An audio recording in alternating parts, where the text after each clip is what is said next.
Yang pertama, bagaimanakah dengan anggaran penggajian tenaga non-ASN yang masa kerjanya belum sampai 2 tahun dan yang tidak lulus SKD CPNS pada seleksi tahun 2024 ini. Kemudian yang kedua, apakah pegawai non-ASN yang usianya sudah mendekati batas usia pensiun dan masih aktif bekerja namun tidak bisa melamar P3K, apakah bisa tetap dianggarkan dari APBD untuk ke depannya? Silakan Bapak, mungkin bisa ditanggapi terlebih dahulu. Oke, baik. Terima kasih tadi dari Kubu Raya ya dan Kota Serang. Ya, izin Pak Deputi, Pak Armen. Jadi yang pertama, jadi banyak pertanyaan dari teman-teman terkait dengan bagaimana dengan sistem penggajian. Kemarin itu ada beberapa instansi yang sudah memberhentikan untuk pembayaran honorarium gitu ya. Nah, ini menimbulkan teman-teman kekhawatiran lah. Nah, oleh sebab itu Bu Menteri mengeluarkan surat supaya tetap dianggarkan untuk pembayaran tenaga non-ASN, khususnya bagi mereka yang sedang mengikuti seleksi. Jadi supaya tidak ada kekosongan. Jadi walaupun tidak ada seleksi misalnya, itu kan tetap harus dianggarkan karena mereka itu bisa dibayar dari non belanja pegawai. Jadi yang bagi mereka yang apa namanya masih bekerja begitu ya, apalagi hanya beberapa bulan berarti masih bisa dianggarkan dan bisa dibayar sambil menunggu proses pengangkatan teman-teman yang lain ke tenaga non ASN. Kemudian ada teman-teman yang memang tadi masa kerjanya masih kurang 2 tahun dan itu kan menjadi salah satu syarat. Nah, sesungguhnya 2 tahun ataupun berapapun yang mengetahui persis itu kan di instansinya masing-masing, gitu ya, di instansi masing-masing. Mungkin mereka juga sudah bekerja sebelumnya, ya mungkin juga bisa dipertimbangkan, ya bisa dipertimbangkan. Kemudian yang ketiga, ini ada non ASN tadi usianya usianya sudah 57 tahun ya. 57 tahun berarti kalau mereka syaratnya itu kan 1 tahun sebelumnya berarti di usia 58 tahun. Berarti kalau mereka sampai di 2025 maka penganggaran itu sambil berjalan mereka ikut seleksi kan bisa memungkinkan mereka sampai di akhir. Tapi apakah nanti kebijakannya akan mengikuti seleksi P3K atau tidak, tergantung nanti 57-nya di bulan apa kan gitu ya. Jadi kalau masih bisa 1 tahun ke depan kan masih memungkinkan. Tapi hanya tinggal 6 bulan misalnya, saya kira ke depan itu kan tadi ada anggaran yang harus dialokasikan.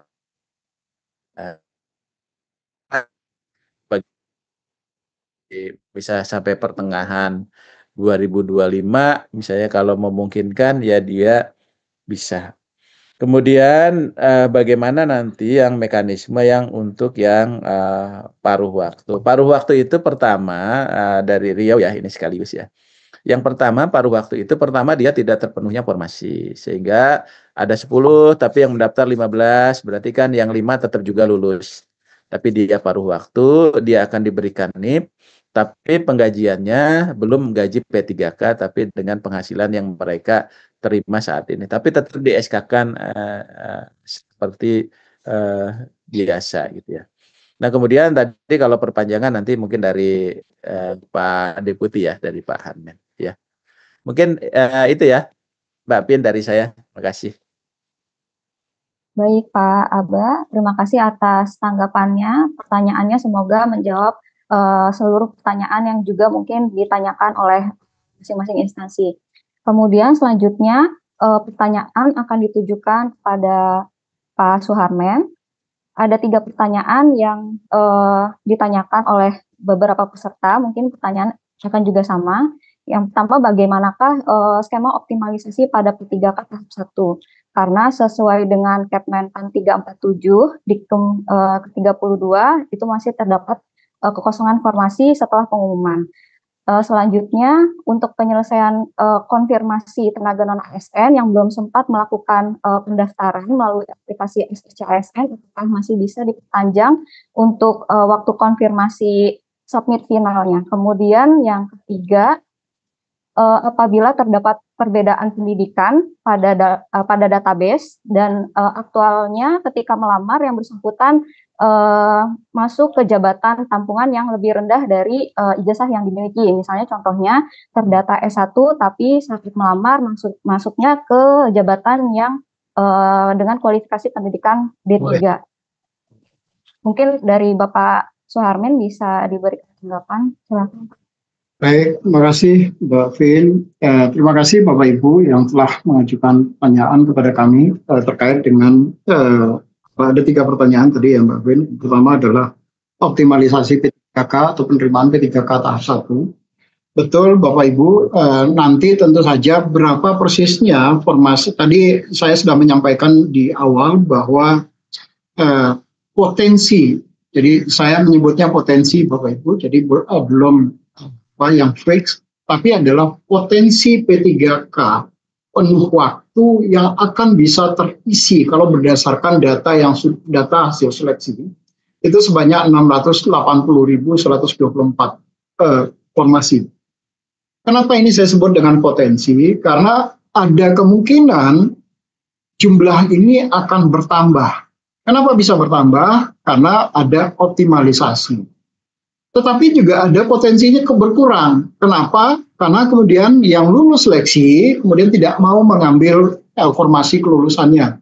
Berarti pada saat yang bersangkutan mendaftar di P3K tahap 1 kemarin, yang bersangkutan masih galau memilih. Jadi ya udah pilih dulu saja ini, nanti lu mau terima atau nggak diterima gitu. Nah ini yang mungkin jumlah potensi ini tentu akan bisa berubah. Apakah berapa besarnya perubahan tentu nanti setelah Pak Deputi Mutasi di BKN, Deputi Layanan Kepegawaian sekarang nomenklaturnya itu sudah selesai melakukan pengolahan tentu bersama-sama dengan tempat kami melakukan pengolahan hasil kelulusan P3K tahap 1 ini. Nah setelah kita melakukan pengolahan nanti sebenarnya di dalam ketentuan optimalisasi itu nanti tidak kita lakukan di tahap 1 Bapak Ibu. Tetapi optimalisasi itu pada dasarnya akan kita lakukan di tahap 2 untuk jadi yang di tahap 1 ini kita baru mengolah as it is dulu.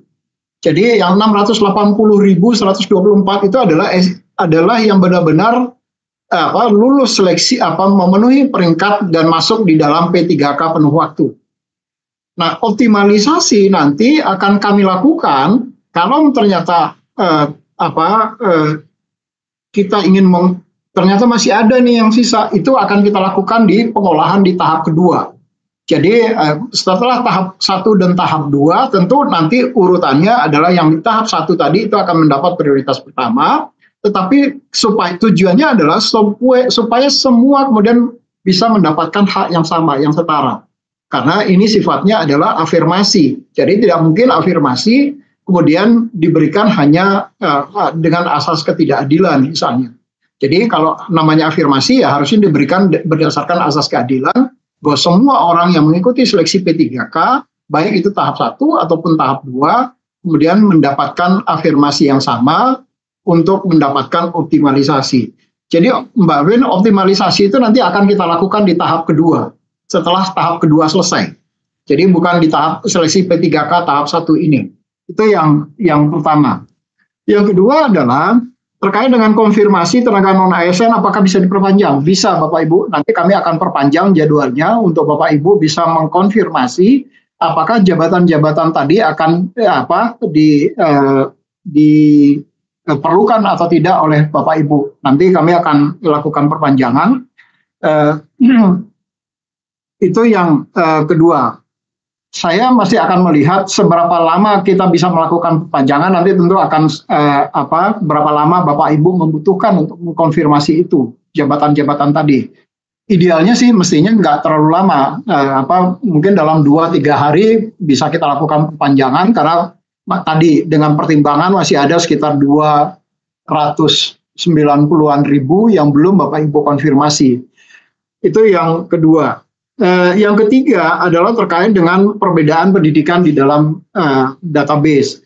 Jadi nanti jenjang pendidikan, kalau jenjang pendidikan yang dimiliki oleh yang bersangkutan ternyata lebih tinggi dari persyaratan yang pada jabatan di jabatan tampungan, maka yang bersangkutan bisa mendaftar di dalam jabatan tampungan tadi. Jadi kualifikasi pendidikan pada jabatan tampungan itu tidak menjadi persyaratan mutlak, karena tadi tujuan kita adalah untuk segera menyelesaikan yang mereka-mereka yang terdaftar di dalam database non ASN tadi. Demikian Mbak Vin, beberapa hal terkait dengan tanggapan saya. Terima kasih.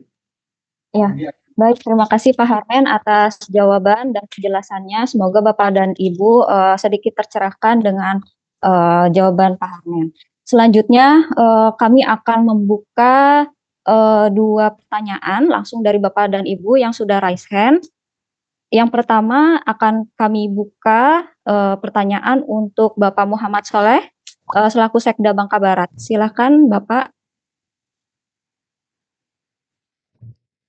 Baik, Assalamualaikum warahmatullahi wabarakatuh. Selamat pagi, Ibu Menteri dan Pak Deputi ITM dan Bapak Kepala BKN. Baik, yang akan kami tanyakan adalah, kita tahu bahwa Undang-Undang 20 tahun 2023 atau Undang-Undang memang tidak boleh lagi bisa melakukan pimpinan kontrak P3K atau kontrak tenaga ASN tahun 2025. Tapi Ibu Menteri dan Pak Deputi yang akan menghormati, kita tahu bahwa secara statistik memang di setiap daerah itu masih ada tenaga non ASN dengan masa kerja di bawah 2 tahun. Dan memang sekarang mereka sangat dibutuhkan daerah. Apalagi tenaga dulu, Pak Bu Menteri. Mereka panas di apa? Mereka selamanya bekerja dalam rangka menggantikan tugas-tugas para guru yang telah muncul. Dengan adalah bagaimana apa yang akan dilakukan dalam rangka untuk merekrut kembali para pegawai non ASN yang di 2 tahun ini, karena mereka sangat dibutuhkan. Apalagi para guru itu kalau memang tidak kita terpanjang di tahun 2025 ini mengakibatkan stagnasi dan belajar mengajar yang ada di daerah. Dan apakah bisa kami melakukan melalui PJLP, kemudian jasa lainnya perseorangan, itu adalah penyimpan tahun Permen KKDP nomor 12 tahun 2003. Demikian Bu Menteri, Pak Abbas, kami butuh sekali kebijakan apa yang akan dilakukan tujuan kami di daerah, karena waktu telah mendesak dan memang ini sangat dibutuhkan di daerah. Demikian Pak Deputi yang kami hormati. Terima kasih. Assalamualaikum warahmatullahi wabarakatuh. Assalamualaikum warahmatullahi wabarakatuh. Ya. Terima kasih Bapak. Mungkin bisa langsung ditanggapi oleh Pak Abah. Mungkin tadi sudah sedikit dijelaskan bahwa non ASN yang kurang dari 2 tahun ya bagaimana penganggarannya di tahun 2025 nanti pasca seleksi P3K tahun 2024 ini selesai. Sedangkan tenaganya masih dibutuhkan gitu di masing-masing instansi. Silakan Pak Abah untuk menanggapi. Iya, baik, terima kasih izin Pak Deputi, Pak Armen. Jadi yang pertama tadi disampaikan Pak Soleh bahwa ini bukan mungkin ini ya Pak Deputi ya Pak Armen, bukan hanya di tempat Pak Soleh, ini tempat yang lain juga mungkin ada pertanyaan yang sama.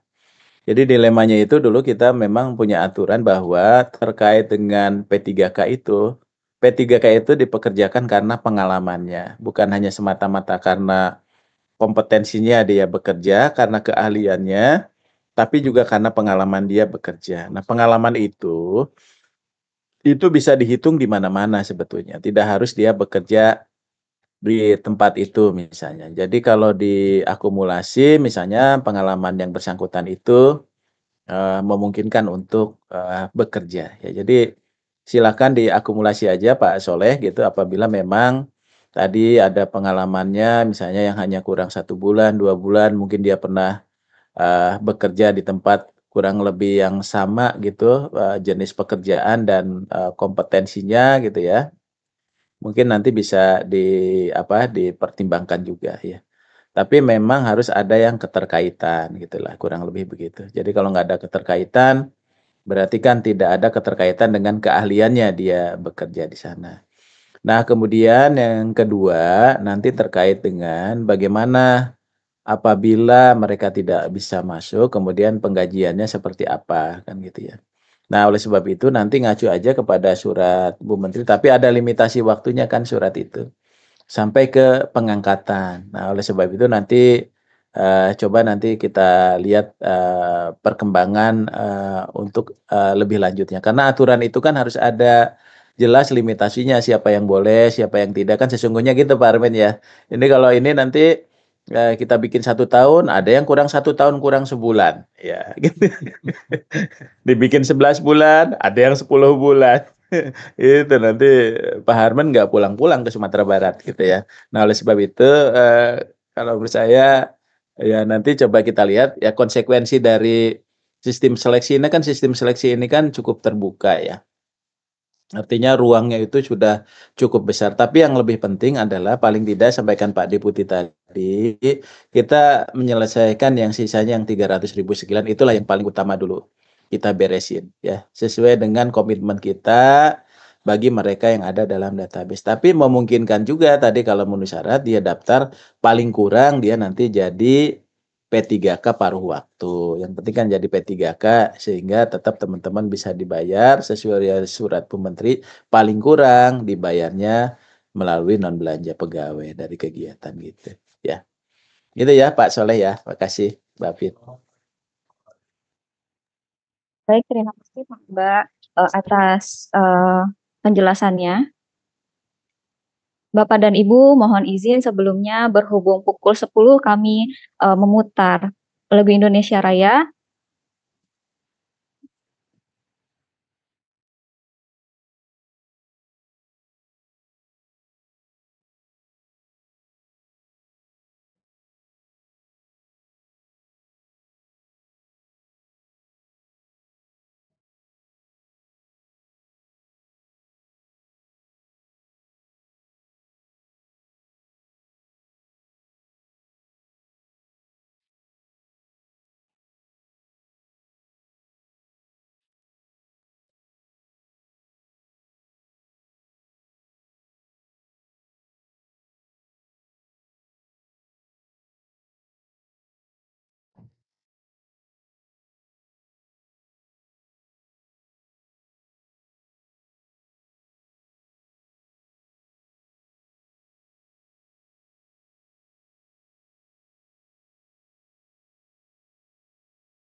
Terima kasih Bapak dan Ibu sudah menunggu. Selanjutnya mungkin dari Pak Harmen ada yang ingin disampaikan Pak.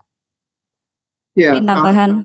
ya, terima kasih Mbak Vin. Jadi betul yang tadi disampaikan oleh Pak Deputi bahwa ini kan pada dasarnya yang tahu persis kebutuhan di masing-masing instansi itu kan adalah Bapak Ibu, Pak Sekda.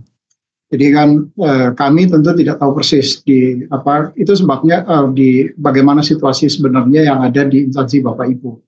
Walaupun memang dari sisi regulasi, dari sisi peraturan dari keputusan atau cara pengadaan calon aparatur sipil negara ini tadi sudah disampaikan oleh Pak Deputi SDMA bahwa memang diatur sekurang-kurangnya 2 tahun. Tapi kalau jabatan itu memang kemudian tidak ada dan sangat tergantung pada yang bersangkutan dan yang bersangkutan masih katakanlah baru bekerja, sudah bekerjanya baru 1 tahun 8 bulan misalnya, atau baru 1,5 tahun misalnya, ya di guru di daerah katakanlah daerah 3T yang kita juga kemudian mengalami kesulitan untuk bisa mendapatkan guru di wilayah itu, dan karena prioritas kita adalah terutama untuk pelayanan dasar, guru dan tenaga kesehatan. Kalau kita kemudian langsung mengatakan tidak boleh, nanti akhirnya kan tidak ada yang mengajar di wilayah itu. Nah, yang akan menjadi korban tentu nanti adalah anak-anak kita di sana. Jadi untuk hal-hal yang seperti itu tentu karena seleksi administrasi itu adalah kewenangan Bapak Ibu di instansi. Sepanjang Bapak Ibu kemudian mengatakan bahwa ini diperlukan, maka tentu nanti yang bersangkutan akan diikutkan di dalam seleksi. Hanya saja karena di dalam proses seleksi ini kami mohon izin Pak Deputi SDMA, karena di dalam proses seleksi ini kita akan diaudit oleh teman-teman di Badan Pemeriksa Keuangan.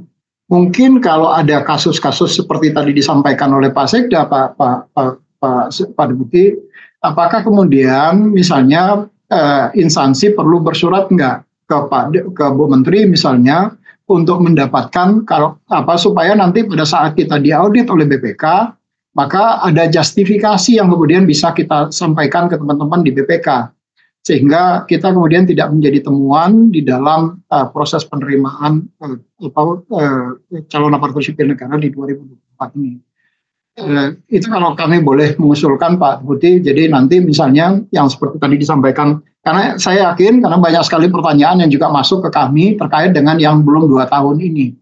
Dan tentu perlu ada justifikasi untuk bisa mengatakan bahwa supaya kita kemudian tidak melanggar peraturan yang lebih tinggi di atasnya.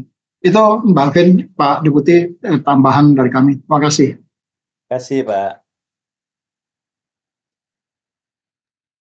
Baik, terima kasih Pak Harmen atas penjelasannya Bapak dan Ibu. Mengingat keterbatasan waktu, akan kami buka satu penanya kembali dari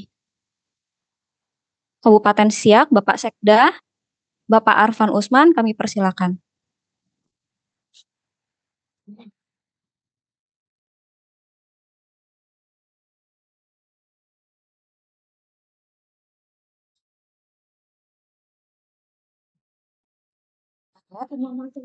Baik, Silakan. Bapak dan Ibu, mungkin kalau tidak ada pertanyaan kita alihkan ke provinsi lain ya Bapak. Mohon izin. Ya. Bapak Rifli Katili selaku Kepala BKD Provinsi Gorontalo, kami persilahkan untuk bertanya.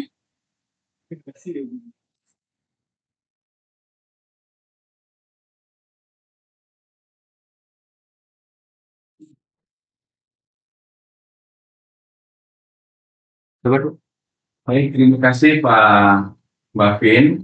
Assalamualaikum warahmatullahi wabarakatuh. Selamat siang, Deputi, Pak Aba, dan juga dari BKN, Pak Chairman.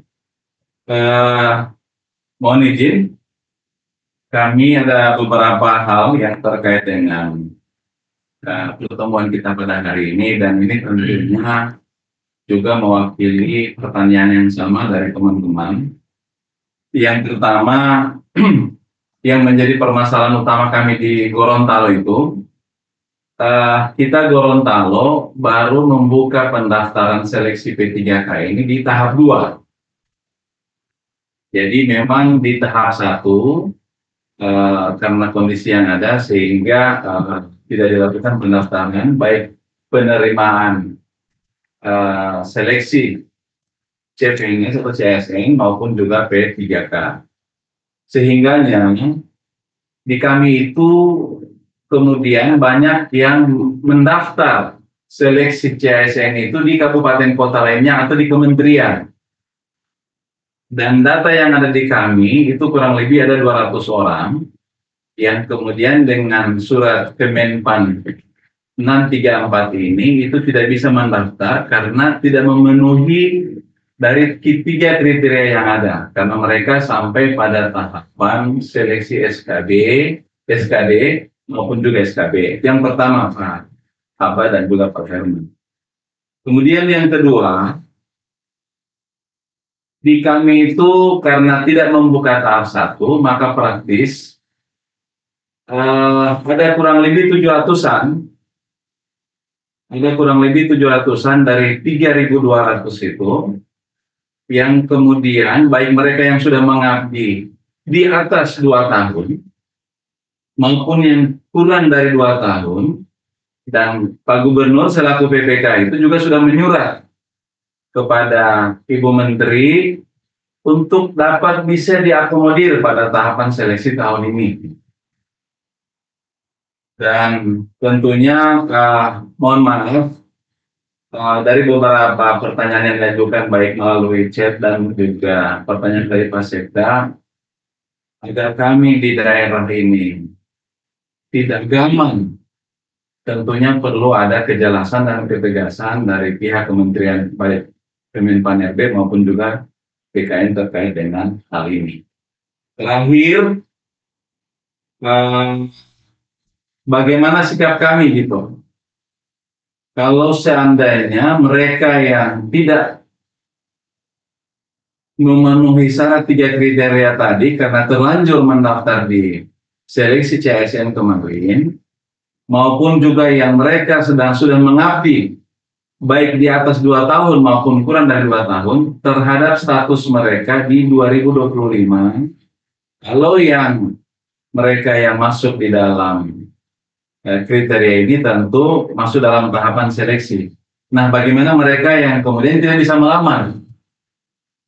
Status mereka di 2025 yang akan datang. 3 hal ini barangkali yang dapat kami sampaikan, Pak Deputi barangkali bisa mendapatkan pencerahan dan penjelasan agar supaya sikap pemerintah daerah termasuk kami di provinsi ini jelas terhadap mereka. Karena bagaimanapun keberadaan mereka ini tentu seperti yang disampaikan oleh Pak Sekda, tidak mungkin kami rekrut kalau tidak sangat-sangat dibutuhkan. Demikian Pak, terima kasih. Baik, terima kasih Bapak atas pertanyaannya. Mungkin pertama nanti bisa ditanggapi oleh Bapak Abbas Subagja. Bagaimana instansi pemerintah yang belum membuka formasi di tahap 1, kemudian memutuskan untuk mengikuti seleksi di tahap 2, dan kebetulan juga pelamar sudah melamar di tempat lain. Apakah status mereka di tahun 2025 nanti bisa dilanjutkan gitu ya penganggarannya? Mungkin seperti itu ya Bapak. Kemudian nanti akan dilanjutkan oleh Bapak Suharman bagaimana mekanisme seleksinya gitu ya Pak, terkait dengan Pemda-Pemda yang belum memiliki formasi di tahap 1, kemudian memutuskan untuk mengikuti seleksi atau ikut dalam pengadaan tahun 2024 ini P3K-nya di tahap 2. Silakan Bapak. Ya. Oke, baik, makasih Pak Rifki, Pak Kaban ya. Jadi yang pertama harusnya kalau kita tegas selesai ini gitu ya. Ya, karena memang kita banyak afirmasi, kita ingin beresin gitu ya. Tapi rupanya banyak juga yang tadi ya tidak secara konsisten menjalankan kebijakan kita maupun kebijakan teknis yang dilakukan oleh BKN. Jadi seharusnya periode 1 itu kalau ingin memberikan kesempatan yang seluas-luasnya, itu kan dampak mereka mendaftar ke tempat lain karena dia butuh kepastian ya, sehingga mereka daftar. Dan dia daftar ke tempat lain itu kan punya konsekuensi gitu ya. Awalnya orang yang sudah mendaftar kan tidak boleh lagi, tapi sekarang kita berikan kesempatan bagi mereka yang TMS, mereka belum mendaftar. Jadi pertama silakan mendaftar ke periode 2, apalagi tadi ada kesempatan perpanjangan sampai 7 Januari 2025.